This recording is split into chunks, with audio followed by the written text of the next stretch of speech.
Hi, I'm Dr. Drew, and this is Dr. Drew After Dark. Please be advised that Dr. Drew After Dark may contain sexually oriented content and be unsuitable for young children.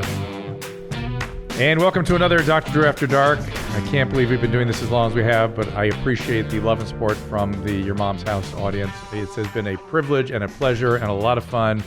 And thank you for letting me break it out a little bit with some of my friends. A reminder, the t-shirt is still available at Merch Method. Don't ask me why they call it that, but that's what it's called. There it is. I will not repeat the aphorism that is there. Evidently, I said it. But merchmethod.com/Tom Segura. I don't know where they make these. This Tom Segura guy, I don't know why they make these things up. Also, be sure to send in your emails at drdrewafterdark@gmail.com. Of course, we read them every week. And a really important part of the show now, also your voice messages at 818-253-1693. In fact, you guys should tweet that out a little bit in case somebody wants to call in now, get a live thing going here. That's an interesting way. We've never done it before. Today, it is my friend and personal savior, Brad Williams. Personal savior? Yes, you're my savior. Are you starting a new religion? It's called Bradism. Bradism. Well, shit, I should start that. Well, if you want to, you can be a part of it. Yeah. I think I'm obligated to be involved in it. Not necessarily. In some way, shape, or form. Not really. We could just have some image of you on a weird something just up in front of the mantles. Okay. And you don't have to be a part of it. We just need an image of you. Hey, as long as I get the money, I've learned from Scientology, tax-free rules. Tax-free does rule about it. I didn't say anything about giving you the money. I said you're my salvation. You're my salvation. Okay. So people that don't know you, I love your story. Well, thank you. About your dad. Yeah. And how he busted your balls. Yes. And made sure that you'd have a career in comedy. The inadvertently made me a comedian story. Yes. My dad, for all those watching and listening, not a dwarf, which shocks a lot of people when they meet him. Let me stop you. Yes. Language. Yes. Language makes me frightened even to this day. And I know you pay no attention to any of it. No, I don't care. But what am I supposed to do? You're supposed to say little people, but that to me that's not specific. How about since I'm a doctor, I could say achondroplastic dwarf? Yes. Okay. You could say dwarfism. You have achondroplasia, right? Yes. Some version of it. Yes. And it's funny because I was actually, this is how woke we are now. I was actually corrected by someone who doesn't have dwarfism because I said dwarf in a joke or a post or something, and they went, little people. I'm like, what did you say? Who the fuck are you? Like, did you say that? Yeah, I'm saying, because I've seen you break it out on little people, and you're brutal. Yes, and I'll be brutal on them, but especially to someone who is not an achondroplastic dwarf. I go, oh, really? So I have achondroplastic dwarfism. That is the medical term for what I have. Yeah. So, sorry, I can't say the medical term. He's not an amputee. Okay, he's not an amputee. He's just different limbed. No, fuck you. Okay, limb deficient. Limb challenge. Yeah, limb challenge. No, he's got one fucking arm. Did this person back off or argue with you? Yeah, of course. They never responded again because I would never. It's like I would never. Okay, I have a friend. He is very white, and he was born in South Africa, and now, but he lives here. He refers to himself as an African American. Oh, right. And I love that. Yes. I love that because people don't know what the fuck to do. Yes. And they try to correct him, and he's just like, no, African American. Like he's more African than Elizabeth Warren is Indian. Oh, that's for sure. But don't worry, you'll understand soon why Brad likes fucking with people. So yes. As he tells the story. Yes. But I remember how you took on an entire Little People convention one time. Oh yeah, that was fun. Yeah. Well, because you told them to fuck off essentially, didn't you? Yeah. Well, I mean, because they invited me to do stand up at the Little People convention, and we're got a lot of pots in the fire, but don't worry, we'll pay it out. We'll pay it out. Bring it all back. So yeah, I did a show at a dwarf convention one time, and there are real dwarf conventions. That's a thing you can go to. People, like, there's a convention for everything now. Are there people that are like into it? Oh yeah. Oh, like, are you talking about tall people that come? Yeah. That are like into it, you know what I mean? We have to have security there for that specific reason, and there is definitely people that are on a watch list. My God, that's so great. Yes, because Nadav, you must book one of those people. Yeah. Or get them on the phone or something. Yeah, they show up. I think Chelsea Handler Handler is one of them. Chelsea Handler told me about how she so she always has her, Chewy there. Yeah, she loves little people. There's guys that show up. And they're on a watch list, but I mean, because they like the little people chicks. Yeah. Which everyone always asks me, like, oh, so is the vagina like smaller? And it's like, no, the vagina. It like, does my ass look smaller to you? No, it's huge. My ass is massive. So no, it's not smaller. It's just an ass. And trust me, ask me. I've had sex with dwarves. I've had sex with tall women. I can give you the John Madden tape where I like break it down with the telestrator. With the dwarf vagina? Yeah, exactly. Now the only thing that's weird for me about the dwarf vagina and is that when I was having sex with dwarves, I would require that the dwarf female have some pubic hair. Because when they had no pubic hair, they had tiny legs. Yes. And I'm like, too weird. Too weird for me. I'm too like. How much pubic hair do they need to have? Oh, landing strip. It's fine. Okay, just a reminder. Just something like okay. Yeah, it's an adult. Like, and if not pubic hair, have a C-section scar, have a bullet wound. Sure. Have something. Scar, appendicitis. Yes, something that makes me know. Okay, you've lived a life. Yeah. You know, not. Which makes me also realize that that I'm not a pedophile when that, like, you know, other than the fact that I've never fucked a kid. Let me be the first to say, phew. But it just made me realize, like, oh yeah, because that made me uncomfortable, that even the thought might enter my head that this is childlike. I love that about you. It's good. Yeah. So So I think generally that should be a note for all men. Yeah. It should be weird for all men. The no pubic hair thing. Yeah. For that very reason. Right. You just have an amplified version of it in your dwarf escapades. Dwarfscapades. It's not. You don't need 1976 Julius Irving down there. No, you don't need that. Yeah. You don't need. You don't need to go down there with a weed whacker and a machete. Just a little something. Just something to let you know, like, okay, this is a woman. And so, otherwise, the vaginal tract, your genital tract, same. Same. Same. Works the same, acts the same. Position the same. I mean, I come Skittles, but that's like the only thing. You come Skittles. Yeah, I come Skittles. Because you're you're one of those. You're like you have a You're a leprechaun. Yes, so you come, dwarves come Skittles. I see. My people don't have any real stereotypes. All our stereotypes are fantasy stereotypes. Yes, of course. So I'm trying to throw more out there because, like, there are stereotypes out there. Some people can't drive. Some people have big dicks. Some people smell. I never said which group applied to those stereotypes, but we all thought of the same fucking people, right? Okay. But like, and so if a female dwarf has or ejaculation, is it Reese's Pieces? Or what happens? What goes on? Look at you with the candy comebacks. Dr. Drew. It's curious. I like it. So I'm just like, the only dwarf stereotypes that are out there are like, hey, we make cookies. You know, that's not a real Keebler. Those are elves. Those aren't dwarves. That's not a real stereotype. Is there a difference between an elf and a dwarf? Yeah, one lives forever and has pointy ears, and the other has a beard and a battle axe. Right. Okay, that's me. That's my people. Nice. Yeah, I like that image. See, more fantasy stereotypes. Yeah, I like it. We don't have a real one. Yeah, but the fantasy. I didn't think. I always thought the sort of rainbow stereotypes. Yes. And I don't mean rainbow in the sense of LGBTQ. sexual orientation. Right. Yeah. I mean rainbow in the sense of the pot of gold on the other side of the rainbow and the peeing Skittles and all this stuff. We should be added to that. There's a tough dwarf stereotype that's kind of cool. You should be that. Battle axe is a key sort of, like, I just realized, like, dwarves are supposed to, like, live under the rainbow and make cookies on the rainbow. Yeah. So we should be added to the LGBTQD. It should be LGBTQD for dwarf. Why not? So under sexual orientation, dwarf. Ooh, another thought. Are there transgender icondoplastics out there? There must be, right? I mean, there must be. There has to be. I haven't. I've not come across one, but that's a really interesting. Oh, so yeah. I mean, generally it's not too difficult because the kids section of clothes is usually all together, so you don't have to, like, go across the store or like do something crazy. But yeah, wow, a transgender little person. There must be. They would get into every college. Oh, yeah.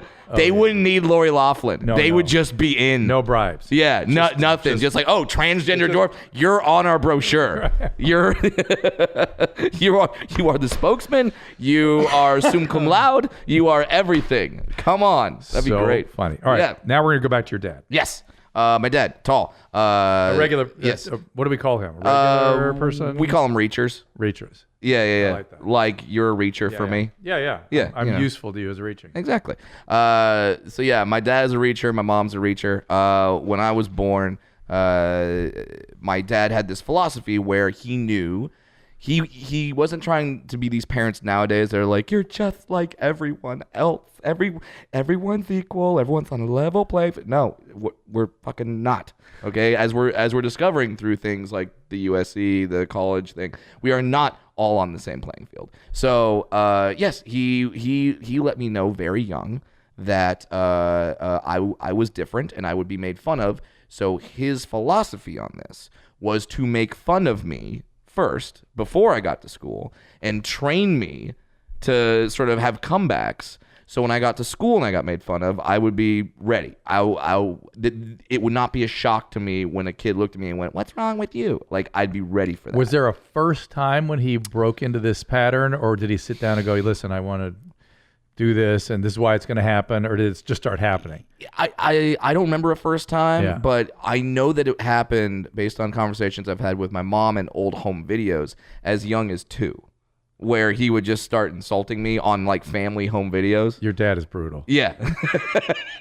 I don't think I've ever met him, but I'm dying to meet him. You have. You met him at the wedding. Oh, yeah. He was great. He's not the guy I expected either. I think about it. That's why I feel like I haven't met him. Yeah. He does not seem like that guy. Yeah. Well, because he's very nice. Oh my God, super nice, super very sweet. Yeah. For those of you who don't know, Dr. Drew was actually at my wedding. Yes, and that was one of the funnest weddings of all time. Yeah. Well, because everyone showed up because no one turns down a dwarf wedding. You're like, what the fuck is that? Well, does Mordor come out and we throw things into it? Like, what happens? Wait. What's the cake like? Who makes it? Yeah, who did make it?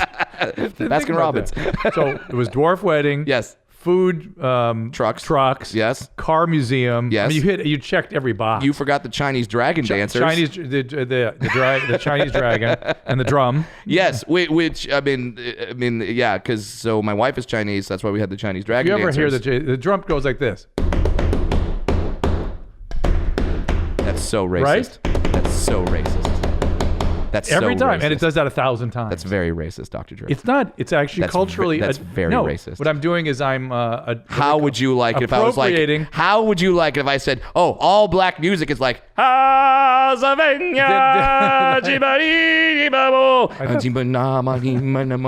that's very racist. What you did was just very racist. Dr. Okay, Drew. well then I thought it was just cultural appropriation. I apologize if it was, but because that's what I go because we have lots of Chinese friends, so we've seen those dragons. Oh, I get it. I have a Chinese friend, so I can be racist to Chinese people. No, the bottom line is that when the dragons come I've been to Panda Express. What I dread is the drums. The drums, because the guy always stands by my ear for some reason. Yeah, and so because they know you're racist, so they're trying to slowly trying to drum it into my head so I reproduce it for podcasts, so my friends can call me racist. Oh. I told you I wasn't feeling well today. So is this you become your dad? Yes. Now I'm bullying you, so you will power through this. All right. So I've always counted you for that. So you're my personal savior. Exactly. So back to your dad. So the image I have in my head of the shit he used to pull on you. Yes. Would be around breakfast. Yes. Well, I mean. Yeah, so I mean, there's so many. I could go through so many things that he did. We'll give you a couple, but the breakfast stayed in my head for some reason. Well, cereal. Yeah. So he would put me on so we had the shelf where the cereal was, right? And he would put the cereal on this shelf, and when I would say I would want breakfast, can I have some cereal? He would say yes. I'd say, could you get the cereal for me? He would say no. You wouldn't say, hey, Reacher? Yeah, like he told me, he's like, no, because I'm not going to be around forever. You're going to have to get your own damn cereal. So if you want cereal, get your cereal. So I would have to climb, sometimes use different apparati, do a little Cirque de Magie, and like climb up on top of the shelf. And then I would take the plastic spoons that were there for midget. yeah. So Is that still part of your stand-up? no. I wish it were. It's so good. I put in a special. It's Okay, gone. So then I would take the plastic spoons and I would throw it at the cereal box and hit it so it would it would toggle. Yeah, and then fall. So, and then I would catch cereal, and it was this whole thing. But I'm so glad he did that because now, like, I don't worry about that. I don't like some of the most fun I have, Dr. Drew, is boarding an airplane. I love boarding an airplane because then everyone sees me with my rolly bag and just goes, "How the fuck is he gonna get that in the overhead storage bin?" And then I do it. Wow, and how do you do it? It trips them out. Throw down both armrests, jump on, reach down, grab that sumbitch in one motion, huck it. You. Every time I do, standing ovation from the plane. Just like, that was incredible. Oh my God. It's so great. Like that's the thing that, all right, people always talk about the negatives about having a disability. Here's a positive thing. If you have a disability, a noticeable disability, the one of the positives is that you get to be an inspiration for no fucking reason whatsoever. For just doing normal things. It's almost weird to hear you call your baseline condition as a disability. Baseline condition. I like that. Good band name. But I don't think about you being disabled at all. I don't either. But the U.S. government does, so sweet. I got to park really close today. Wow. I'm so jealous. Right? Yeah. Yeah. So I mean, you're jealous? I mean, I had to pick up on chicks with Bob the Builder on my shirt. So, you know, it's pros and cons. Yeah, you did okay. I did all right. Yeah. But yeah, it's this thing where, like, you, in order to be an inspiration, you had to be a doctor. Right. You had to go to 8 years or more of school. 12 years of training, and you got to throw your bag in the overhead bin. I get to do that. I get to dress myself, and people are like, I don't know how he did it with those T-Rex arms. That's amazing. So what's the most brutal bullying your dad ever did? I don't think I've ever heard that. Oh, the most brutal bullying, that's easy. The day where he woke me up on my 16th birthday and said, "Happy birthday, I bought you a car." And I ran downstairs, and there was a Fisher-Price Power Wheel sitting in the garage. That was the most brutal. But was he standing there laughing his ass off? Oh, yeah. He thought he was so funny. Oh, yeah. And did you take those T-Rex arms and punch him in the balls? No, I drove the car to school. Oh, what? Yeah, we lived like 2 blocks away. That's funny. So I just drove it. I said, fuck it, I'm driving it. Did he think too much, too far? I've gone too far now? Well, like... He's got me now? As I was driving down the driveway, he's like, no, stop, come back, it's a joke. Like, I'm just like, no, this is my car. This is my car. This is what you want your son to be pulling into school with. This is what I will do. Were you already funny by that point? I mean... relatively, yeah, like in comparison to the other kids. Like, my dad always taught me, like, hey, when you meet someone, like, usually throw out a dwarf joke, just like really fast, just so they know, oh, okay, he's cool with it. Yeah. And like, because they're gonna wonder. So that's smart. So I would usually have quick little one-liners, and this would develop from just interacting with him, because like my dad plays golf a lot, and I would always want to hang out with him. So therefore, I had to play golf. So whenever I would play golf, I would go with my dad, and he would always say the same dwarf joke where, like, he'd be walking to the front tee, and, you know, his friends would be like, oh, you know, your son plays golf? That's great. And my dad always yelled back, like, yeah, he's not that good off the tee, but he's got a hell of a short game. Every time. Every time. I would mouth the joke along with him. It'd be insane. But then I got to like it. So now, like, I have fun with the dad type jokes on the golf course now. When people are like, oh, you play golf? What's your handicap? I'm like, dwarfism, you piece of shit. You know, just. and then the ultimate sort of payback to your dad. You're an SC student. You're doing well. Yes. And now it's time to deliver the final blow. Yes. And then my dad, who I did go to USC. They did not pay $500,000 for a fixer. Not $250. No. Oh, you didn't need to because you already had the disability. Yeah. Come on, like dwarf with good grades and extracurriculars. Come on. I got in. So what was the extracurriculars? I was theater Yeah. and the wrestling team. Oh. Yeah. Interesting. Yeah. I was on the wrestling team, man. It was great. But that's so tightly weight controlled, right? Yes, so exactly. So the only people that I fought, because you probably had the leverage on them. There you go. Oh my God, that's fantastic. Because people think when they see me that I'm gonna be like 45 pounds soaking wet. It's like, no, I'm compact. And you're going to get some scrawny little... Exactly. I got twigs. And then, Dr. Drew, I've gotten standing ovations in front of crowds of 8,000 people. I will trade all of those to once again see the look on a father's face when a midget pins his son. Fantastic. Fantastic. Getting back at all the fathers. There you are, Brad. Getting back at every father because of your rage and fury at your own dad for the bullshit he put you through for all those every years. Father, the chants that would come out, just like I pinned one kid one time when the dad yelled out, like, "You gotta be kidding me!" And like, how do you console your kid? How do you console your kid driving back? I also want pictures of you in a wrestling leotard. Oh, yeah. It's got to be good. Oh, because you saw the full outline of the dick. And it's going to be impressive with such a small sort of setup there. It's like, yeah, I can legit say it hangs down to my knee, but that's impressive to everyone else. For me, so, whatever. So you delivered the final blow to your dad. Yeah, by dropping out of school after I had a year to go. And now that we all are familiar with USC because of the story, we're familiar with sort of how much he was in the hole in terms of tuition. Oh, yeah. And then I came to him and said, "Hey, Dad, I'm not gonna go for my final year.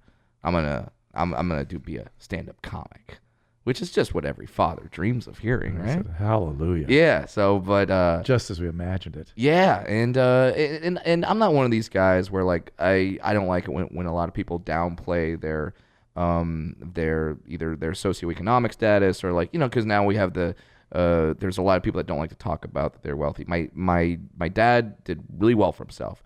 Great attorney. We lived in Orange County. We were okay. All right. Yeah. So when I said that I was going to drop out and be a comic, he said, "Cool, you're out of the will." Oh. And I said, "Done." Wow. And I said, "Done," and because I really wanted to do it, and I knew I was going to be good Has he at it. rescinded that judgment? He has, but I don't need it anymore. No, I understand. But that's fine. But yeah, I love that Yeah. you knew so clearly that that's what you needed to do. yeah. I mean, the first time I was on stage, it was like, oh well, this is it. This is perfect. And you were at college then? Was this open mic or something? No, I was 19 years old, and I was in the audience at the Brea Improv, and the comedian on stage started making midget jokes, and half the audience was laughing, and the audience that was sitting by me was like, Yeah. not laughing, and the comedian noticed, and he's like, "What's up here?" He goes, "What, is one of them here?" And I just raised my hand like, "Yeah." And he called me up on stage, and he started asking me questions because he was curious. And I started answering, and I answered honestly. I wasn't trying to be funny. I didn't have any shtick or anything like that. I just answered the questions, and my answers got laughs, and that was... You were hooked. Heroin. That was it. Yeah. That was it. What is it about that was such heroin for you? Because I ask everyone that kind of question. It seems like everyone has that moment. A lot of people do. For me, it was the realization that with stand-up comedy that I control the message. That with me, when I walk outside here and I go to a crowded area, I don't control the message. I have people staring. I have people looking. I have kids asking questions. I have parents giving those kids horrible answers to those questions that are not correct. Give me an example. There's the cheesy ones like, oh, he didn't eat his vegetables. He didn't drink his milk. My favorite one was he didn't pray enough. That was good. This was God smiting me, just like. And do you like respond? Oh yeah, if I hear it. The classic example was this was maybe like 15 years ago. This was a while back. But like I was at the mall around Christmas time. Of course you were. And of course they had the mall Santa there. Of course. And the line was incredible, like it always is. This is at the Brea Mall. And then this dad comes up to me. Oh, I remember this. With his kid, and is like, hey, could you just tell the elf what you want, and then the elf will go tell Santa. Like, he didn't want to wait in the line, this cheap fuck. So, and he says that without asking me anything, without being like, hey, is it cool if or do you know, no, just comes up and says, this is one of Santa's boys. You could tell him, and he'll go tell Santa, and you're good. So I took that like, oh, really? Is there any way that guy could have thought you actually worked there? Possibly. Know what I mean, you weren't dressed like an elf. No, Yes, I okay. wasn't walking around with like, no bells in your shoes or anything. No, none of that. So I just kind of went, okay, because I know that if I get mad in that moment, that's the impression of little people that kid has. The only impression that he has probably is of a dwarf getting mad. So I cannot do that. So I looked at the kid and went, yep, Santa's elf. And you've been very good this year. Like, what do you want? And he goes, I want a bike. And I see the dad just kind of like giving me a, and I go, guess what? You're getting a bike. And the dad's like, what? But now he can't say shit. So I go, and do you want an Xbox? Like, and the kid's like, yeah, I want an Xbox. I'm like, you're getting an Xbox. And I told him, I told the kid, I go, the only way that you do not get these things is if your parents failed to file the proper paperwork. And the dad lost it on me. Like, he's like, no, what are you trying to do? Tell him all these things. I'm like, what? This is just, I'm Santa's elf. This is just the rules. I mean, this is this is protocol. I can't change it. You can't complain to me. So it works in the North Pole. Yeah, exactly. So that was the time where I really had fun. So to go back to the original question, like, I love stand-up comedy because now it's not anyone making that shit up. It's just my message. I control the message to the audience. Whatever I want you to hear, that's what you will hear and nothing else. So that freedom and power and control really attracted me. Anything to it. about laughter particularly? No, not really. Laughter was just the immediate reward that just lets you know you're in the right zone. Yeah, and it's good. Don't get me wrong. I mean, if you're a comic, you live off that. But the true thing that gets me going about stand-up comedy is the fact that I'm on stage. I'm telling these people everything that I control them hearing. You know, I was going to start asking people something that started to concern me a little bit, which is that the PC comedy is disrespectful to the Lenny Bruces and the George Carlins and who went through so much shit.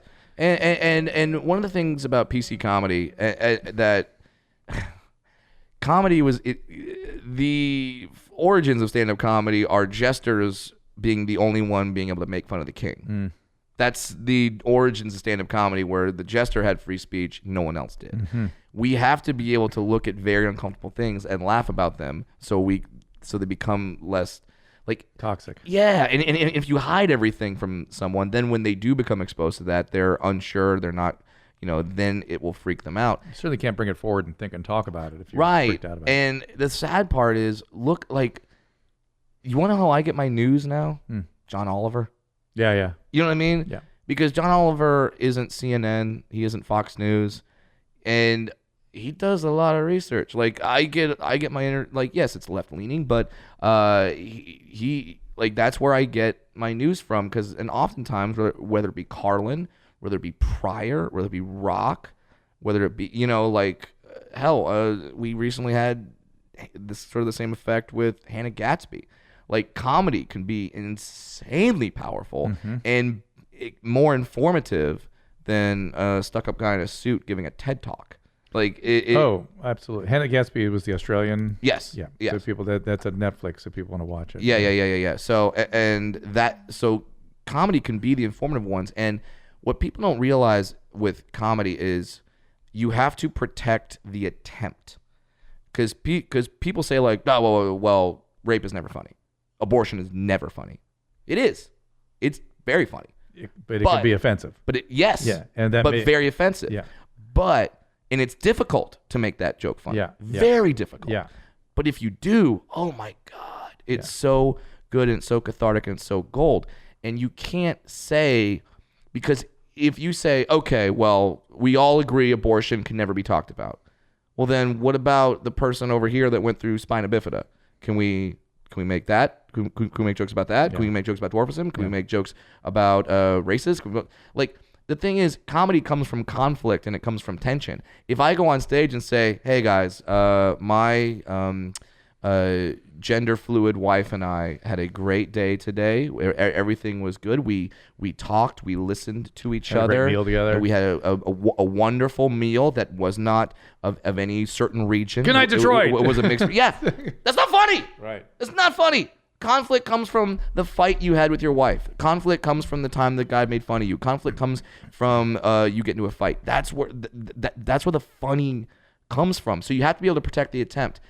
People will joke about things that are on paper without context horrible, but that's how they find the funny. Is we have to be allowed to fail. Some comics are going to go on stage and tell horrible jokes about horrible topics, but they're trying to find the funny. They're not trying to incite a riot. They're not trying and they're also to not, make someone cry. They're not trying to hurt feelings. They're trying to be funny. And they're also not trying to sort of defend some of these horrible positions that they may be making fun of. Yes. I used to make a joke that we should give gay midgets to pedophiles. And that would solve the problem. That is horrible. Exactly. Pedophilia is a horrible thing. Send all your letters, not to drafterdark@gmail, but to Brad Williams at Gmail. I'm looking at, okay, it's a horrible thing. How do we solve the problem? Like, that's, and like, you laughed. The producer behind there laughed. We heard him through the door. Yep. But I guarantee you, someone will say, that's not funny. And it's like, no, you cannot say that. It's weird. It's almost like you're defending yourself against the funny. Because funny comes from the unexpected. Yes. It comes from the uncomfortable. Yes. And it comes from truth. Yes. And the truth may come out of the uncomfortable, right? Yes. It's the same way we all have that friend or that relative, or maybe it's even you, that just always says that, oh, everyone thinks I'm an asshole. I mean, but everyone, like, the world's against me. Like, they just can't take somebody that tells the truth. Yeah, and it's like, no. If everyone says you're a dick, you're probably a dick. Probably something going on there. And that's true. They know it's true, and that's when they'll snap back even harder. So, like, you have to be able. I will always defend the attempt, and also, if a room full of people is laughing, you can't say it wasn't funny.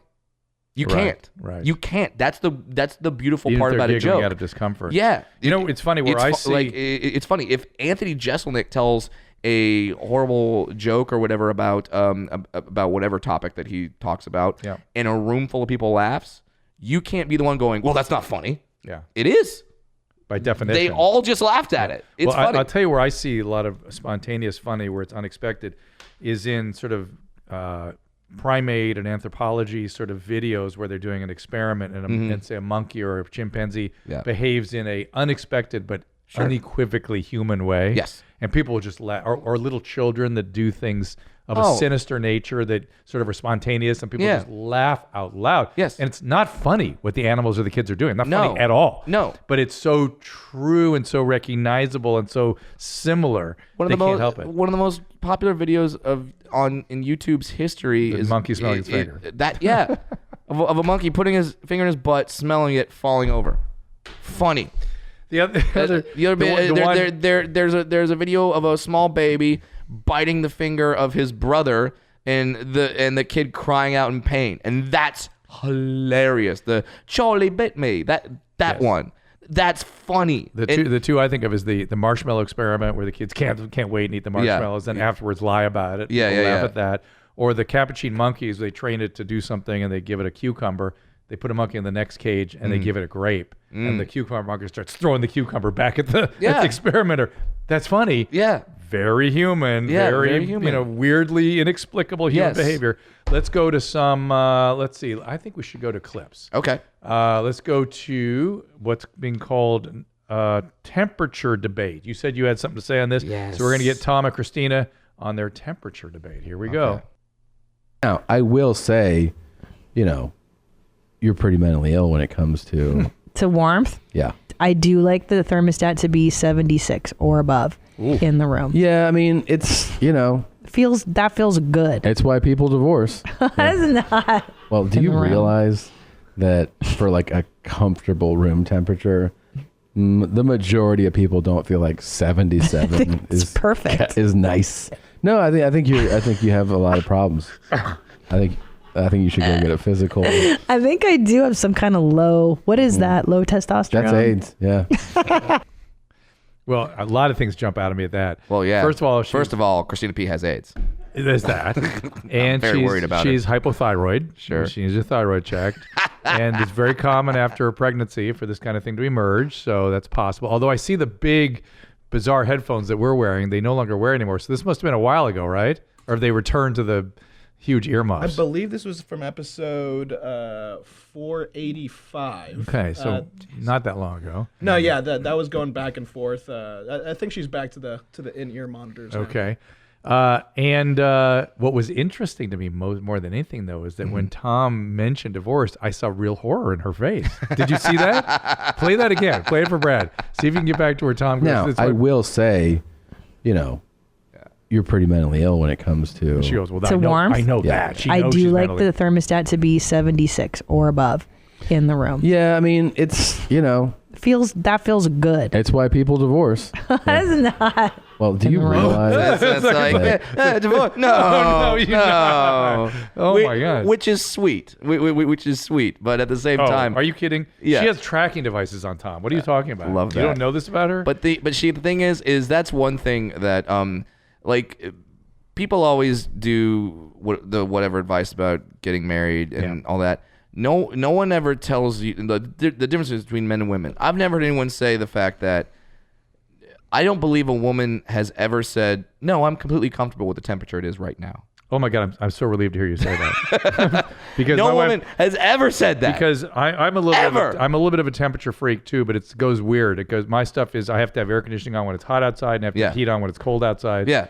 And I'm like a total temperature puss. Yeah. It's like my body won't adjust to the temperatures, but it's a relatively narrow range. Sure. Not good for my wife. No. Because hers is all over the place all the time. Yes. Now, and that's why one of the greatest inventions of all time. And here's the thing: is I don't even think it's even think it's real. Okay. But I have a car that has those dual climate controls. You know, where it's like, you they put it barely on work. 78 on that side, 72 on the other. Here's the new salvation Which, for my by the marriage. way, it's BS. Yeah. There's no way Yeah. that the right side of my car is right. 82 degrees. Yes, eight inches over to your right Yes. does not make it 82. And it's the 71 left on your side. Yeah. So it's completely BS, but it's all mental. It's all in the control. It works on those it's people. It's the placebo effect where my wife sets the right side to 80 degrees and she's happy. She's like, oh, I'm in control of the temperature, therefore I have to like it. So what we need, Dr. Drew, is that same thing in the home.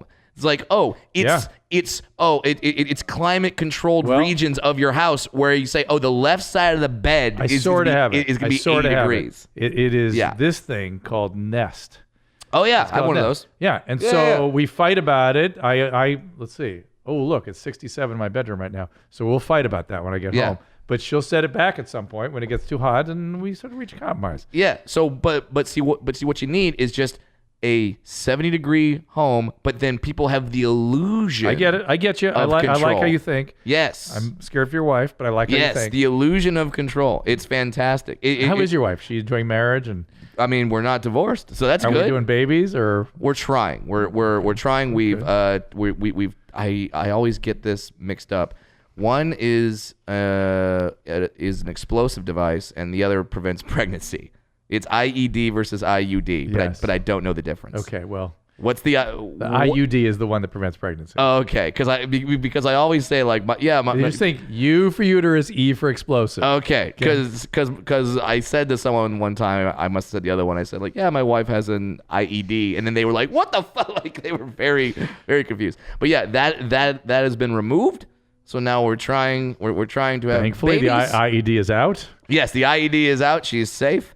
And we're trying to have babies. And for those of you who are curious, because my wife is tall, that's a 25% chance dwarf and a 75% chance tall. So those are the odds so those are the odds that we're working with. It's an autosomal recessive trait, right? Yes, I mean I'm gonna assume that I knew what that was.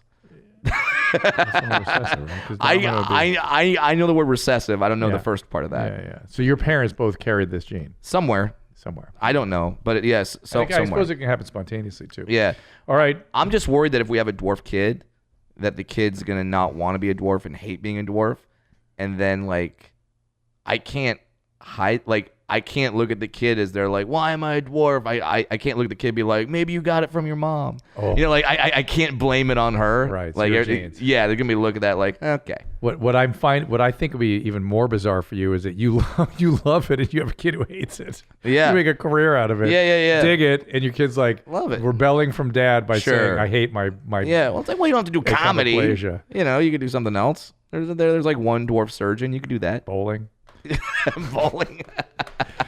So send your letters to him. He taught me all these terrible jokes. Yeah. Let's see another clip about nasty cheapskates. Yeah. Is this normal? Yeah, I want you to take a look at this, Dr. Drew. And Hey, Nadav, yeah. do you show our image while the video is playing in a corner of the screen here or something? We sure do. Because we had some complaints about that, and I thought we already did that. That was because last week, or on the Bert Kreischer episode, Yeah. we didn't show that because the guy was just shaking his dick around. So I don't. Oh. Yeah, we couldn't show that. Yeah, you can't This show is that on the all internet. YouTube stuff that we Okay. can't be. Right. Got it. But we showed Bert Kreischer. Wasn't that offensive enough to people? All right, so All right. So cheapskate. So this, I want you guys to let us know if this is something that seems justifiably frugal behavior, or if it's teetering on a type of mental illness. So are we're saying hoarding or not? That's what we're saying, right?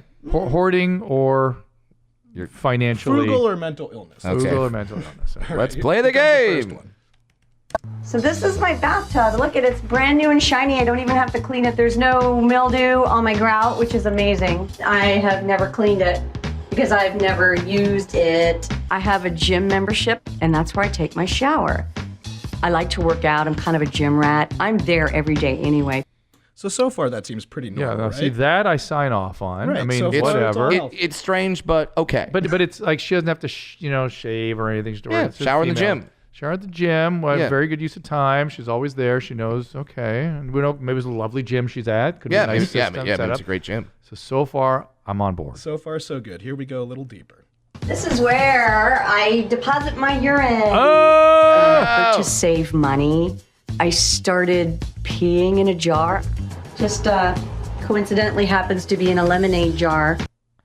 All right, let's do a little So- status update. Are we still frugal? Whoa. Okay, so does she pee in the jar and then when she goes to the gym, does she dump it into like another toilet?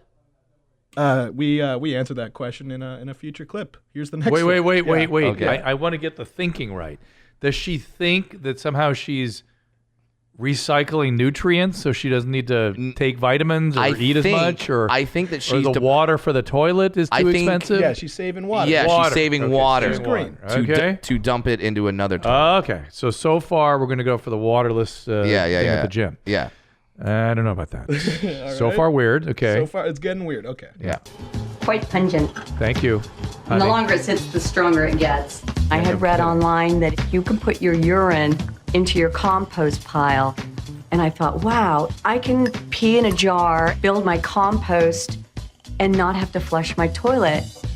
Okay. So we're well, getting it's- closer back to normal? Or is it- We're That's- going back towards sensible. Like- Okay. Like it makes sense. Yeah, like because there's Not a for me, not for purpose Brad, of yeah. it because it like if it's compostable then it has a purpose. But see, my question is that every time you go to the bathroom or like once every other day? It looks like I get she's some urine. she's into it. She's all Yeah. in. It's a commitment for her. Okay. All right. So we're drifting back towards like you're not insane. Yeah. All right, keep going.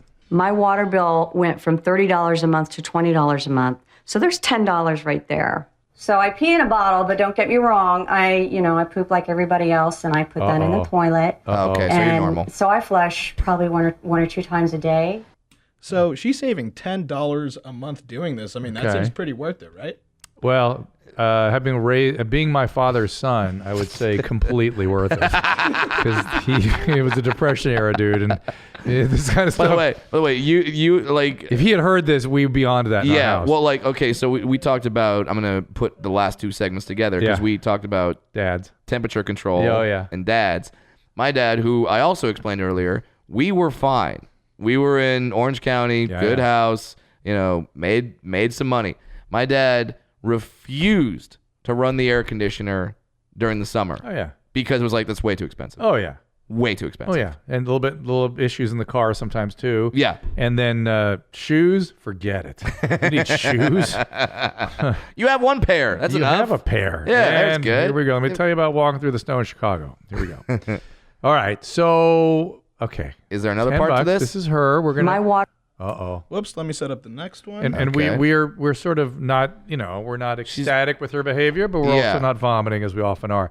And as Tom said, what does he call women that are like this? Cool dude? Oh yeah, this is definitely a cool girl. Cool girls Yeah. for Tom. Cool girl. Okay. Okay. I don't do. Uh-oh. That's What? a new one. A new one. She turned Asian. She's dehydrated and she turned Asian. So this next person is now a different person, a different Asian person that is trying to be frugal in a different way. Tell me if this seems just as normal as the first clip, or if this seems Okay, well, This reminds me of like an eye exam. yeah. Clearer or Yeah, not? Okay, go ahead. Give me the eye exam. I don't do laundry. You have to pay quite a bit in quarters. So whenever I have dirty clothes, I try to wash them while I'm showering. These days I'm using a free sample of detergent I got. Okay, I need to get detergent and bleach onto my clothes before I put them in the shower to soak. that's pretty frugal, huh? Yep. Again, Wow. And now you don't know how familiar this sounds to me. This is like from the now, old country. But now we're getting to this point where we have a mutual friend named Dave Damashek. Yeah. And Questions does she pee in the shower? And he would say, to what end? To what end? Where does this stop? Where it's like, how much of you trying to save money impedes on the life Yes. that you would pay the money to have? Right. You know what I mean? So How like, efficient? How effective yeah, and efficient is if this? it takes you 4 hours of clipping coupons Yes. to save $5 on your groceries, wouldn't you pay $5 to not have to spend 4 hours to clip coupons? I certainly would. And to sort of summarize all of these things we're saying, they all are flirting with mental illness. Yes. Let's be fair. Let's be Yes. fair. This is a kind of a, I mean, it's not affecting their functioning as the way you're, but it's by the certainly way, not getting the job done. This is where I'll flat out admit it. My racism comes into play. Why? Because when the white woman's doing these things to save money, I'm like, that's crazy, bitch. But when the Asian's doing it, I'm like, oh, they know something we don't. All right, let's see what she might know. Keep going. Okay. And once I'm done showering, then I lather up the clothes. I almost never do laundry. I think the last time I did laundry was I like the way they're Maybe three- got the camera rolling with her in the shower Yeah, she's naked. nude. Yeah. But keep going. Yeah, years yeah. ago. And I start wringing out these clothes. They So look last like time she did They look laundry like was 3 years Cinderella's outfit there, though. Yeah. I mean, like, look, there's holes and this shredded outfit. By the way, I guess that's cool now. Aren't you washing, like when you're washing your clothes in the bottom of the tub, you're cleaning dirt and bacteria Off the and tub, yeah. and skin, dead skin Oh, yeah. off Oh, your and body. Look, and if it were- probably if it were fecal your matter. If it was your tub, Brad, think Yeah. of all the secretions. so much semen. The whole variety so of much secretions semen in down that there. tub. Yeah. So much. So, Oh, okay. mountain Keep of going. semen. Where are we going with this? I don't cool, use girl. a dryer. Not only does the dryer waste money, but it shrinks clothes and it wears clothes out faster. You can keep your clothes looking newer for longer. If Well, you clearly don't the dry designer them. wear she's using there. Yeah, I mean, yeah, that's yeah, right yeah. out of the couture. I'm okay with the air dry. To me, that's okay. That's fine. So that's the only redeeming normal part about this. Yeah, but, But the it's like a washing, qu- but the washing in the clothes, it's like, that, Wow. yeah, that's It no. gives me a That's bad mental feeling in my illness. stomach. Oh, Yeah. well, hold on to that feeling. I think Uh-oh. this takes a turn. Oh, my boy. God. But normally I would want to do maybe a load of laundry every other week. It costs like $3 to wash and dry clothes. You save maybe $6 a month. Oh, boy. Look at those All that. Massive savings. And don't get me wrong. I understand for some people, $6 can be, but to what end? You know, I Like, feel bad in my stomach. I'm what's wanting that? to sit in judgment of this mental illness, but it's feeling so familiar to me. Is that just your dad? It's the heritage is that I come like, from. Like, that the conflict is like eating my stomach up? so is this like a weird Oedipus complex where you're somehow attracted to this woman? No. But it's a weird conflicted feeling like, Where like, that's, if I call this woman crazy, that means I'm calling my dad crazy? Yeah, sort of in that zone. Okay. Like this is like I'm besmirching my family's culture by calling this all into But question. see, here's one thing that How scary is that? Here's one thing How that I will say. scary is that? But here, because I've heard other people say stuff like that, like I can't do this because this would go against my mom or my dad. or Yeah, whatever. yeah. Maybe your culture's wrong. Oh, absolutely. You know, That's and what I'm it's saying. fine to besmirch Oh, yes. against that. Yes. It's but- fine. But the scary part is that I feel conflicted about it. That's what's scary to me. That is I should scary. be condemning it straight No. away. Yes. But I'm feeling a little uncomfortable. Yes. That's the Yes, problematic part. and having a Chinese wife Oh, that's right. I'm very familiar with some of these things. Well, you should know that the Chinese and the Eastern European Jews, they have a lot of heritage in common in terms of these kinds of ideas. Really? Yeah. Because they're and then the Depression put a real capper on it. So that's where we come. Yeah, into this.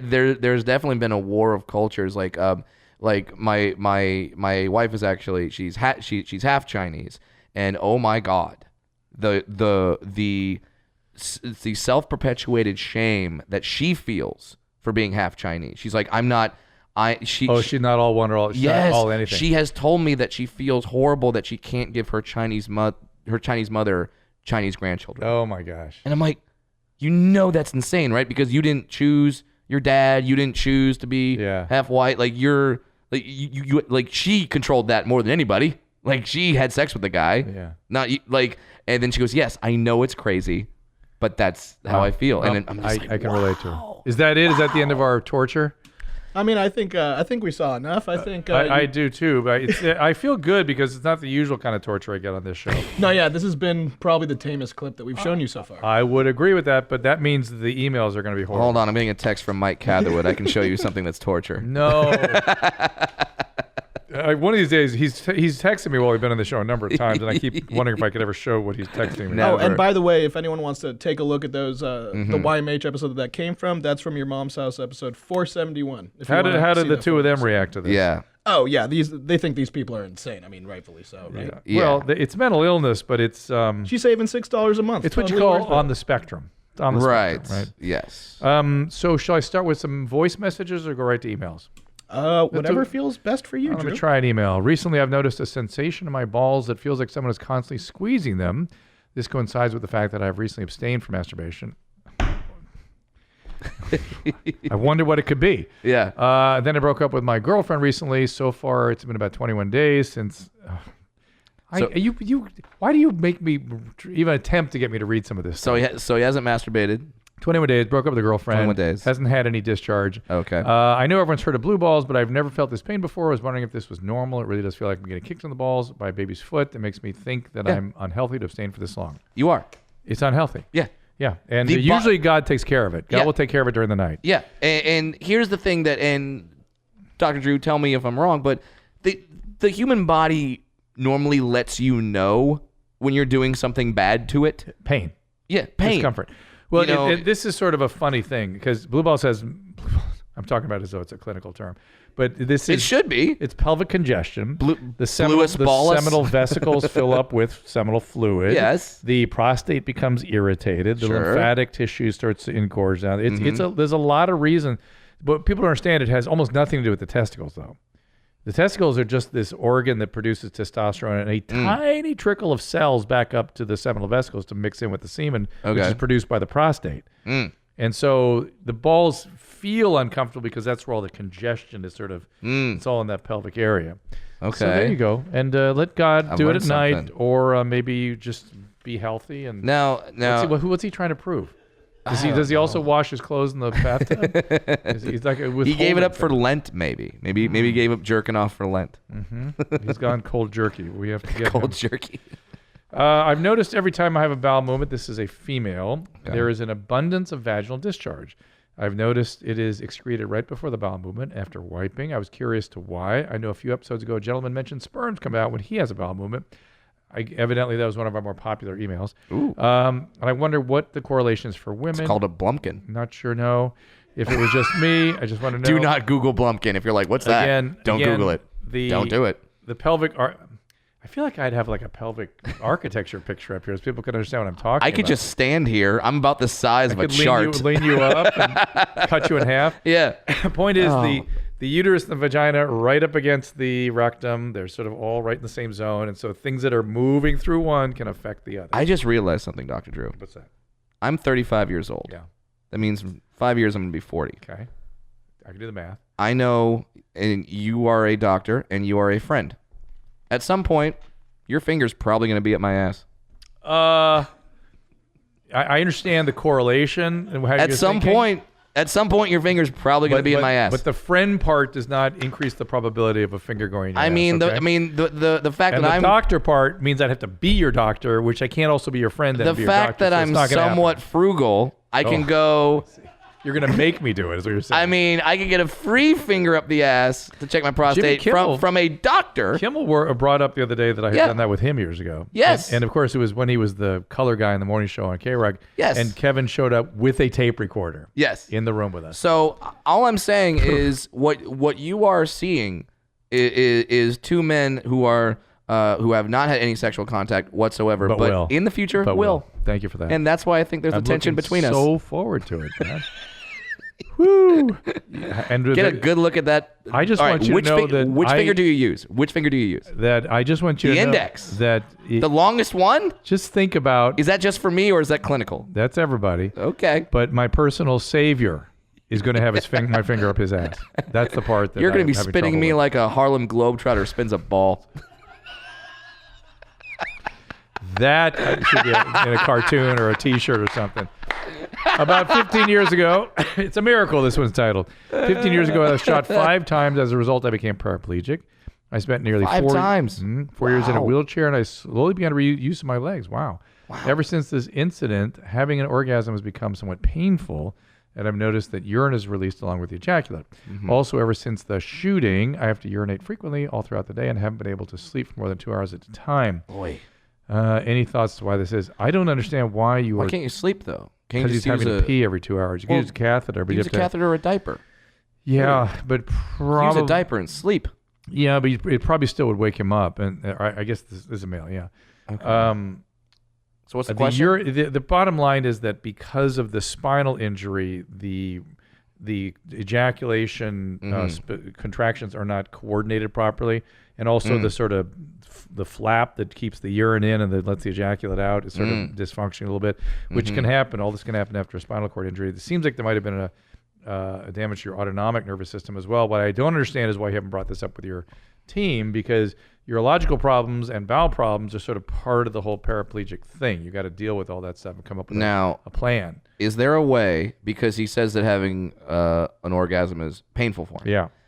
Is there a way? I bet there's a medicine that can make that. I'm thinking of medicines that can release some of those muscles that make it less painful. Is there a way he can kind of Pavlov dog this, and every time he has an orgasm, like hit himself or do something else, so take a needle and poke himself in the hand? So the pain comes with pleasure, so now he starts to get off on the pain. You're thinking like your dad here. And let's use it. No, I don't think so. Wait, I'm not thinking. Unless my dad's into some really kinky shit. No, your dad is into what he has done is he's sort of a behavior therapist. He made things more painful for you, so when you go out in the world, things were not so painful. Yeah. Well, I understand that's why your head goes. You need more pain. But this is these kinds of things are not at all. So this person has a spinal cord transection, somewhere in the lumbar, mid-thoracic spine or something. And the interesting thing is that he's getting his legs back, which is fantastic. It's amazing. Yeah, it's fabulous. Well done. But he's still having some of these urological problems. I would see a urologist. I'm sure there's things that can help this. It's about relaxing some of those muscles that are around the bladder neck. All right. I've been had a sexual relationship for almost 2 years. She makes me the happiest I've ever been. Here's the deal, man. Although she brings me great joy, I don't find myself attracted to her physically or sexually. This is a problem. Yes. She wants to have sex often, give me an array of clues between things like blah, blah, blah. The problem is I find myself romanticizing sleeping with women very frequently throughout the day. Oh, my God. At first, I attributed this to watching too much porn. That may be true as well. Now I find myself fantasizing about attractive women that I see at work. I feel like I'm comparing them too much to my girlfriend. So he's married? Girlfriend. Oh. This is only supposed to happen once you're like 10 years into marriage. Did not happen to me. This is very frustrating because I do not want to keep ignoring my girlfriend's needs, but this is not a good situation. I hate to say it. Well, it's like what you have now is a really good friend, and that's it. For most couples, the physical spark is very, very important. Even if it is waning or if it's minimal, it's really important. It's what bonds people together. And a mismatched sexual desire is a tough thing to manage, especially when you're not attracted to the other person. And that's. Is there any way that he could find something about her that he is attracted to and just focus on that? Correct. And men are really good at that. Because men can compartmentalize, and we can look at like parts of we break people down into parts and visual parts. And maybe he could try being a furry, where she has to wear the suit of like a pink squirrel or something. Yeah, and then he fucks the squirrel. All good advice. And then he could look. And now he's looking at a pink squirrel, which is more attractive than his ugly ass girlfriend. So we didn't know she's ugly. We just know that he's not attracted to her. And Brad Williams with a somewhat solid advice, a little bleak, but somewhat solid. We're just looking for solutions. You make something work if you truly want to be with her. But as I will tell, where I have friends that are women that say like, oh, this guy that I'm with, he never calls me, he insults me, he blah blah blah. I go, then leave. Yeah. There's someone out there that will check those boxes. Right. That's the bottom line. That people get into these romantic relationships and they don't feel that they can ever leave them. They can't entangle from them. You can. You almost have to, because it's not really working. It's not fair to her. If she knew you were feeling like this, she wouldn't want you to be in this. No. Now, here's the only way that you. And by the way, there will be somebody who's totally into her, and that person should be with her. And here's the only way you can't leave.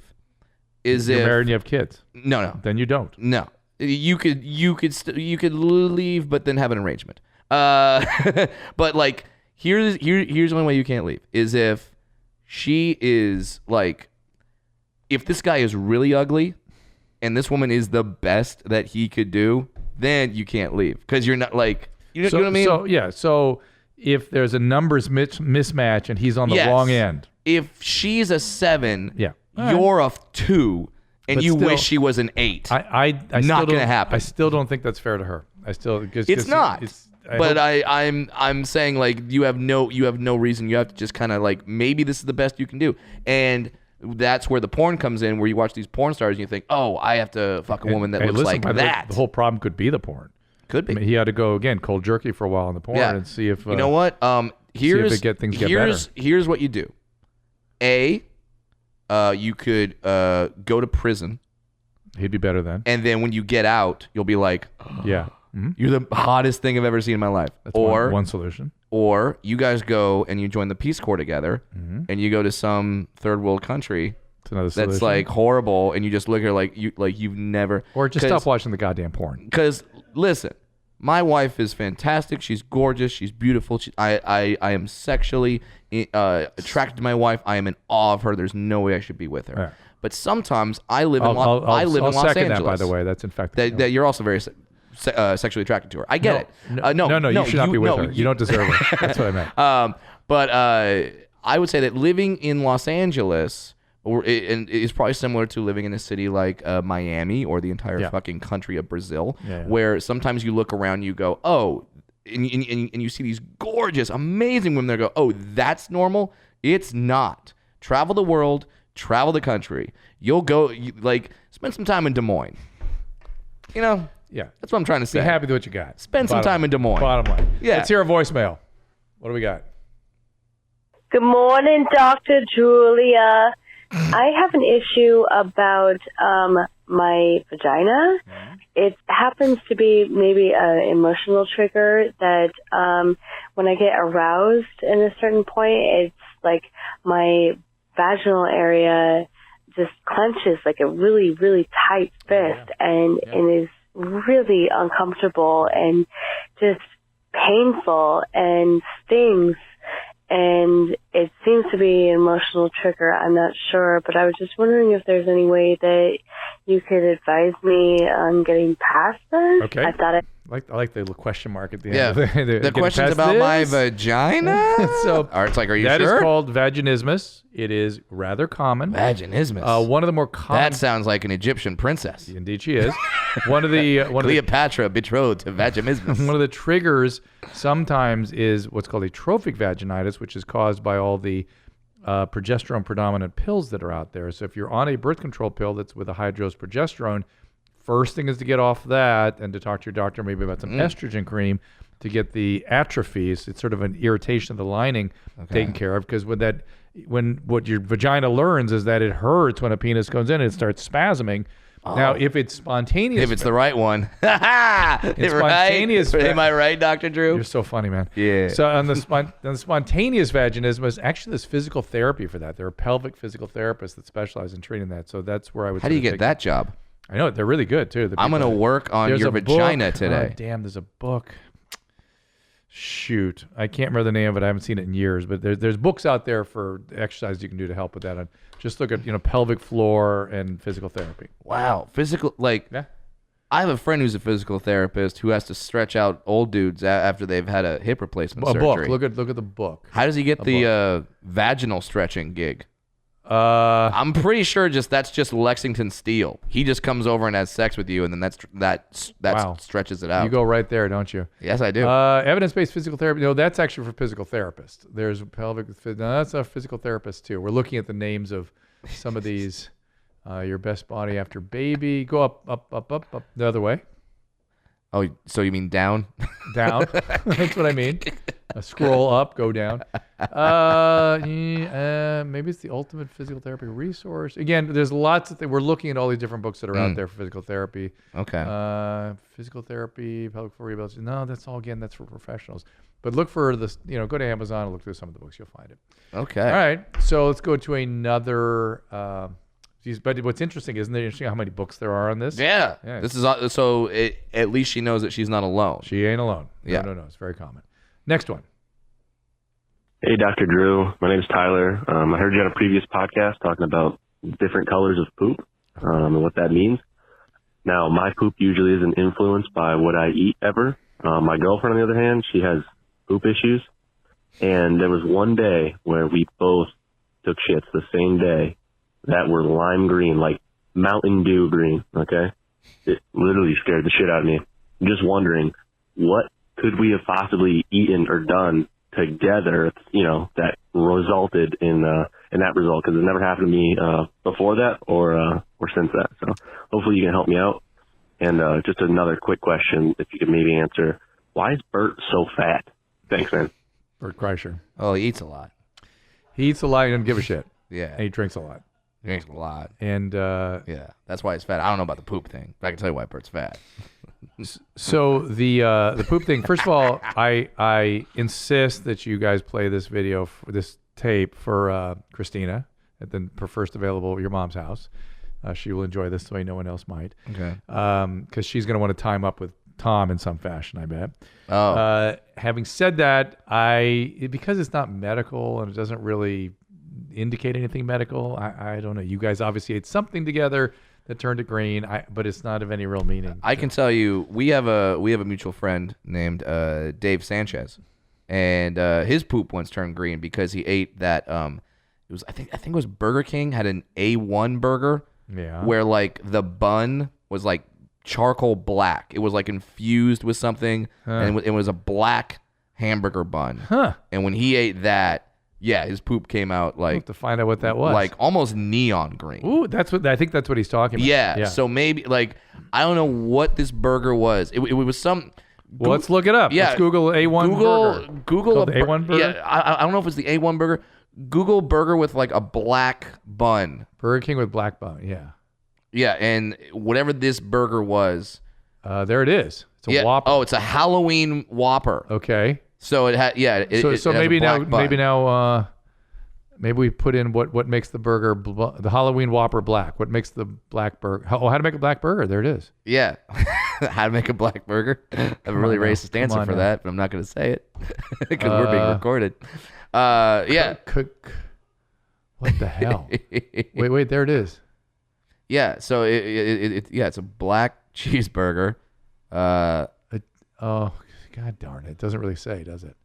All right, well, there you go. That'll turn your poop green. I have so many jokes I can't make. Why? Come on. What makes a black burger? You can get away with anything. Come one more on. voice message and we're out of here. One more. All right. Hey, Dr. Drew. My name is Roy, and I got out of a emotionally abusive relationship that I was in for about 2 years. We've been apart for about 6 months. I still see her at church where we both went, but we were together in a relationship for 2 years, and she was emotionally abusive to me. And I've forgiven her. We've broken up, and I've been able to move on for the most part, but I still struggle with sexual desire for her. And I'm just the one thing that I'm struggling to get over, and I want to look forward to a new relationship, but she still seems to be monopolizing all of my sort of physical desires for. Put on hold. So this is a very common thing. Yeah. And he has to ask himself, does he want to have good sex and be miserable? Or does he want to go out and find a real relationship and have good or decent sex? And the thing is you will have good sex with that person then. With the person you actually care about, actually treats you properly. Yes. There's no long-term sort of good outcome for going after this girl that's abusive. I hate that the answer is this simple, but you really just have to start getting laid. I imagine he's not getting laid. Maybe. So he's thinking like, ooh, who's someone who I can get laid with easily? This woman. Well, but sometimes somebody's right in your zone. You know what I mean? And just you'll find that zone again. Number one, and number two, don't confuse intensity for love. That's the thing. That's the big mistake everybody makes. Because it's so sexually charged for you, it's intense, and you're addicted to that intensity, but that is not healthy. Yeah, just go down to West Hollywood and pay someone to step on your balls when you come. Brad Williams, where can we find you? Where are you coming up? Come on now. My website, bradwilliamscomedy.com. My Twitter, @funnybrad. My Instagram, at bradwilliamscomic. I tour like a damn madman. If I'm not coming to your city, wait. I'll be there. And you know I love you. Yes. All right. Love you too, buddy. Take care. We'll see you next time. All conversations and information exchanged during participation in the Dr. Drew After Dark podcast or interaction on the drdrew.com website is intended for educational and entertainment purposes only. Do not confuse this with treatment or physician medical advice or direction per se. You must always follow your medical professional's advice and direction. Nothing on these podcasts or posted on this site supplements or supersedes the relationship and direction of your medical caretakers.